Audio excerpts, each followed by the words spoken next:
Do you know where your children are?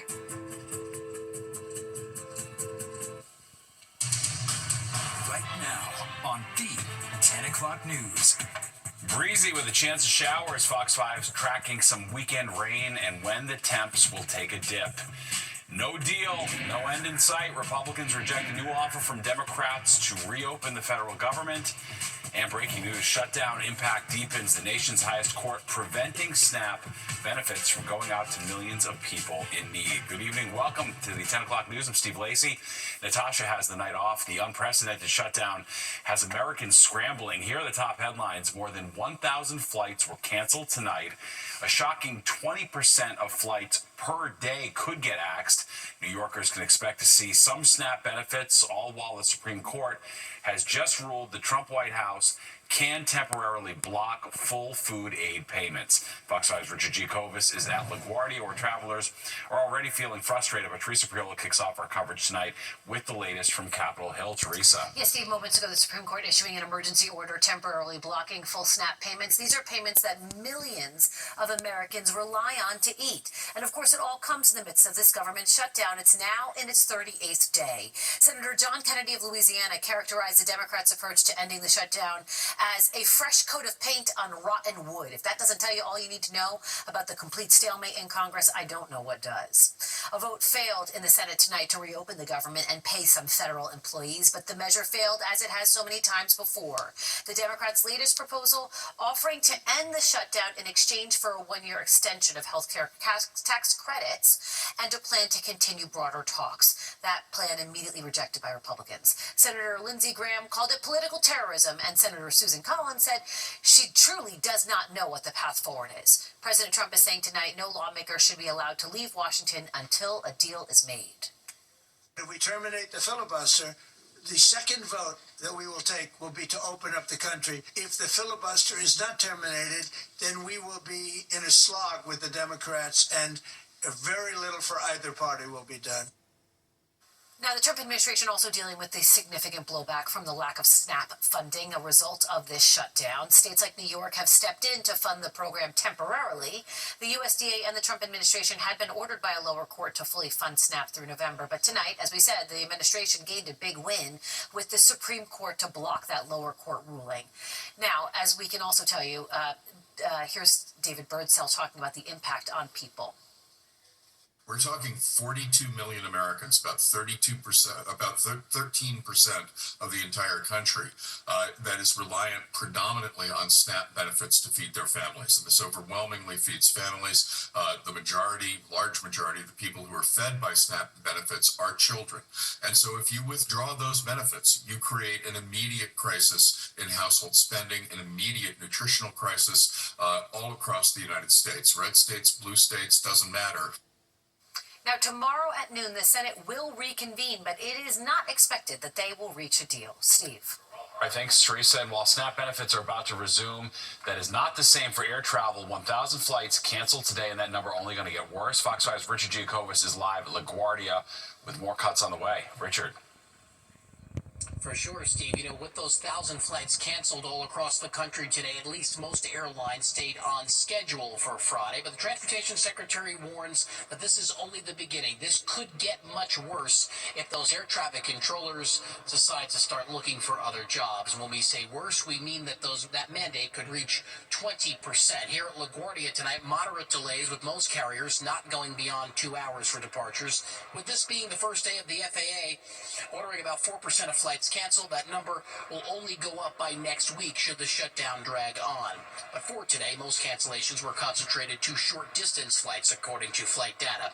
Travelers, meanwhile, are taking this in stride, at least for now. We've been warning those with flights over the next few days to be prepared, and most people were, including the Jones family. The family of three delayed 2 hours on their Southwest flight back to Nashville, but even with a 2-year-old, it's que sera, sera. It's not been the worst experience, but definitely something I would say if you're going to travel around this time to prepare for it. Even now, like with us being basically having the last flight, if we have to stay to tomorrow, that's something we're kind of trying to make sure we got in the back of our minds and plan for. If it's meant for me not to go, I accept that. And if it is, then I'll move on my merry way. every day something is happening. You just get to the place where you just have faith that things are going to work out and you move forward. It's positivity, it's calm for now with limited disruption, but that Thanksgiving travel period is just 2 weeks away. And during that time, experts warn that 31 million Americans could travel. That would be a record number. And if this goes on like it is and the shutdown continues, they warn of chaos. Richard Jacob is live at LaGuardia Tonight. Steve, we'll send it back to you. All right, thanks, Richard, and stay with Fox 5 for updates on the government shutdown. Just download the free Fox local app to take your news on the go. We'll take a live look outside. A mild weekend is on the way, but it will also feature some rain. Nick Gregory here to track the showers. Hey, Nick. Hi, Steve, and that rain getting closer by the hour here. In fact, it is raining now across much of North Jersey into the Hudson Valley, western parts of Connecticut. It's all sliding off to the east. See how the big picture extends from New England right on down into Virginia. So this is what we'll be dealing with during the overnight period as temperatures pretty mild for this time of the day, this time of the year. Upper 50s now in the city, 58. 61 still at Islip. It is closer to 50, North Jersey on into the Hudson Valley. The wind has backed off a little bit, still a bit breezy. It's mostly out of the south to southwest, about 10 to 15 miles per hour, occasionally a gust hitting 20 miles per hour here and there. Again, this is the area of rain coming through. It's all with a cold front that will pass during the overnight period, and you'll see in our futurecast that the rain threat goes away after early tomorrow morning. Here's that 7, 8 o'clock timestamp. Still some showers around as temperatures stay in the 50s for the most part overnight. A lot of sun tomorrow. We're going to mid-60s, maybe a couple of upper 60s as well, but then the clouds return, and we will have the shot of some rain coming into the forecast again on Sunday. Here's morning lows in the 40s to lower 50s, and there'll be a little bit of drizzle, and then the clouds will lead again on into rain for time Sunday afternoon, on into Sunday night, probably not even ending until the early part of Monday morning. All right, so breezy wind coming out of the west, southwest tonight, 10 to 15, gusting 25. Again, some showers will be moving through, but temperatures low to some middle 50s. Tomorrow, again, we'll see maybe a couple of showers just early on, and then lots of sun comes in. Look at the temperature. We'll hit 66 tomorrow afternoon, but be ready. It is going to turn considerably cooler, even colder, early next week. Steve? All right, we've been warned. Thanks, Nick. New York Republican Congresswoman Elise Stefanik running for governor. She's a close ally, of course, of President Trump, who's consistently criticized Democratic Governor Kathy Hochul. Stefanik announcing her campaign for next year's race on Fox News this morning. I'm running for governor to make New York affordable and safe. We have seen decades of single-party rule led by Democrats, and Kathy Hochul is the worst governor in America. New York is the most unaffordable state in the nation, with the highest taxes, the highest energy bills, the highest utility bills. We also have a crime crisis because Kathy Hochul has brought us failed bail reform and has embraced the defund the police Democrats. Hochul's campaign quickly responding, releasing an attack ad, calling the Congresswoman a Trump sellout. Well, a brush fire broke out right by the Grand Central Parkway in Queens this morning. It happened just before 10 a.m. Video from Citizen App shows flames burning near Exit 11 in Flushing Meadows. Sky Fox was over the scene a short time later as firefighters worked to contain it. The FDNY says no one was hurt. Well, an alert for LIRR riders, there will be some major service changes this weekend on the Port Jeff and Ronkonkoma branches while signal upgrades are completed. Those changes will start at 12:15 a.m., so a couple hours from now, and continue through 2:15 a.m. on Monday morning. The MTA says riders east of Mineola should use the Babylon or Montauk branches if possible, especially for anyone attending the Rangers-Islanders game at MSG tomorrow night. Well, Diddy allegedly busted in prison. TMZ reporting the former music mogul was caught drinking alcohol. How that could complicate his potential comeback after claiming to finally be sober for the first time in 25 years. And new footage reveals the cause of this fiery explosion earlier this week in the Bronx. The FDNY's stark message for smokers. 10 o'clock news. All right, following breaking news, police say a suspect's in custody after a 12-year-old girl was raped in Brooklyn. The suspect, identified as 27-year-old Eric McMichael, he's been charged with rape and burglary. That brutal attack happening around 5:45 last night near Morgan and Skillman Avenues in East Williamsburg. Police say the girl was walking into her apartment building when a man pushed her to the ground and sexually assaulted her before running off. The victim was taken to the hospital in stable condition. Sean Diddy Combs allegedly busted by prison guards. He was reportedly found drinking behind bars. Now, during his trial, the former hip-hop star made a big deal in court about his newfound sobriety. Fox 5's Duarte Geraldino has the details from TMZ. Music mogul Sean Diddy Combs is allegedly breaking prison rules. TMZ broke this story about what he reportedly had in his cup. A lot of times inmates will make alcohol in their cell using soda, Fanta, perhaps, apples, sugar, and they will ferment it. Sometimes they ferment it in the toilet in a bag, and it makes homemade alcohol. Whatever it was, TMZ's Michael Babcock says it broke the rules at the low-security New Jersey prison where Diddy is serving time. Is Diddy going to ultimately end up serving a whole bunch more time because of this? No. Still, Babcock says this could hurt Diddy in the court of public opinion, the same public he may need for a comeback. Diddy painted a picture of somebody who, for 2.5 decades, struggled with substance abuse issues, with alcohol, with drugs, so much so that it made him somebody he didn't personally recognize when he looked in the mirror. Diddy was convicted of 2 counts of transporting people for prostitution under the Federal Mann Act. In a letter before sentencing, he wrote, "For starters, I'm now sober for the first time in 25 years. Anybody that knows Diddy, I used to work for him, this is not that big a surprise. The rules just don't apply to Diddy." Gossip columnist Rob Shooter says no one knows exactly where the alcohol came from.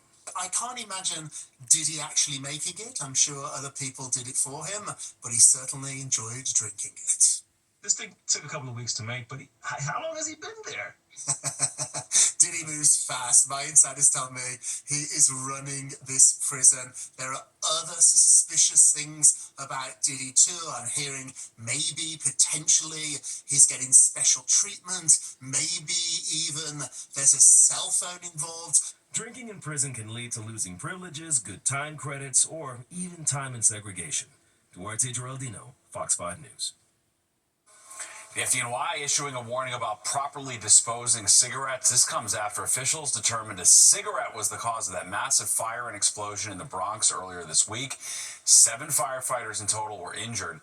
The FDNY says a tossed cigarette that was still burning set some garbage on fire. The flames then spread to a parked vehicle and ignited its gas tank.